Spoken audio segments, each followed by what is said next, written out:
नमस्कार। जंतर मंतर खामोश हो गया है क्योंकि जंतर मंतर पे प्रोटेस्ट करने वाले जैन जी और कॉकरोच जनता पार्टी की मांग मान ली गई है। अब देश में धर्मेंद्र शिक्षा मंत्रालय के प्रधान नहीं रह गए। जी हाँ, धर्मेंद्र प्रधान ने अपना इस्तीफा दे दिया है, जिसके कारण अब जंतर मंतर से प्रोटेस्ट भी खत्म हो गया है।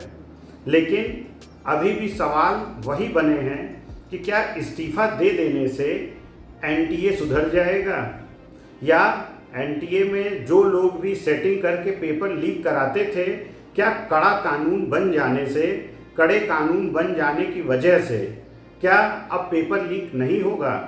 यदि कड़े कानून बनने से ही पेपर लीक रुक सकता था, तो इस देश में हत्या और तमाम अपराध के लिए कड़े कानून बने हैं, लेकिन अभी भी लगातार अपराध और घटनाएं हो रही हैं। कड़े कानून के साथ साथ ज़रूरत है कि उनका पालन भी उसी ईमानदारी और कड़ाई से होना चाहिए।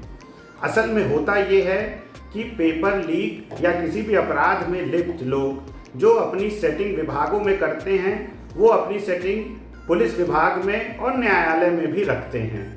आप देखेंगे तमाम अपराध में सबको पता है कि कौन लिप्त है, लेकिन कानून के कुछ लोग उसकी इस तरह मदद करते हैं कि 20 साल बाद जब फैसला आता है तो वो बरी हो जाता है। उत्तर प्रदेश के तमाम माफिया जो अब माननीय हो गए हैं, कहीं ना कहीं उसी खेल को वो भी खेल रहे हैं और उसी खेल को खेल के वो सारी सज़ा से बरी हो गए हैं, उनको क्लीन चिट मिल गई है। अब देखना होगा कि क्या जो प्रधानमंत्री ने वादा किया है कि फास्ट ट्रैक कोर्ट बना रहे हैं और तमाम उसमें सुधार किए जा रहे हैं, उस सुधार से पेपर लीक का मामला रुकता है या आगे ऐसे ही चलता रहता है। हालांकि मैं फिर बता दूं कि कानून बनाना कोई बड़ी बात नहीं है, बल्कि उस कानून का ईमानदारी से पालन हो।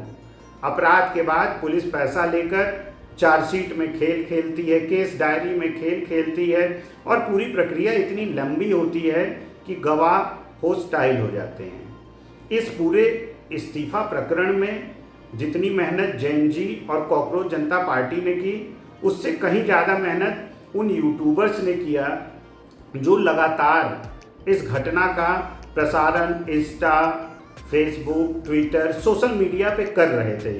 यदि वो न होते तो शायद आपको पता भी नहीं चलता कि जंतर मंतर पे कुछ इस तरह का प्रोटेस्ट हो रहा है, क्योंकि सरकार द्वारा पोषित मीडिया लगभग 10 दिन बाद वहां पहुंची और उन्होंने पहुंच के भी क्या दिखाया, उन्होंने बस यही बताने की कोशिश की कि सोनम वांगचुक को चाइना से फंडिंग हुई है, छात्रों का खाना पाकिस्तान से आ रहा है और ये पैसा अमेरिका में बैठे कुछ एंटी नेशनल लोग दे रहे हैं। लेकिन वो ये नहीं बता पाए कि भारत के बाहर से जो लोग मदद कर रहे हैं, आखिर ये नौबत ही क्यों आई। यदि एनटीए एग्ज़ाम सही से कराता, सारी नियमों का पालन होता, तो क्या ज़रूरत थी कि कोई छात्र प्रोटेस्ट करने जंतर मंतर पे जाए। विचार इस चीज़ पे करना होगा कि हमारी कमियां कहाँ थी। यदि वो कमियां ही ना हो तो फिर ये सोचने की ज़रूरत ही नहीं है कि फंडिंग कहाँ से हो रहा था। अब देखते हैं आगे क्या होगा। इस विषय पे थोड़ा इंतज़ार करना होगा, किस हद तक सुधार होता है और अपराधियों को किस तरह से सज़ा मिलती है। बने रहिए, लाइक करिए, चैनल को सब्सक्राइब करिए, जिससे कि समय समय पे आपको अपडेट दिया जा सके। नमस्कार।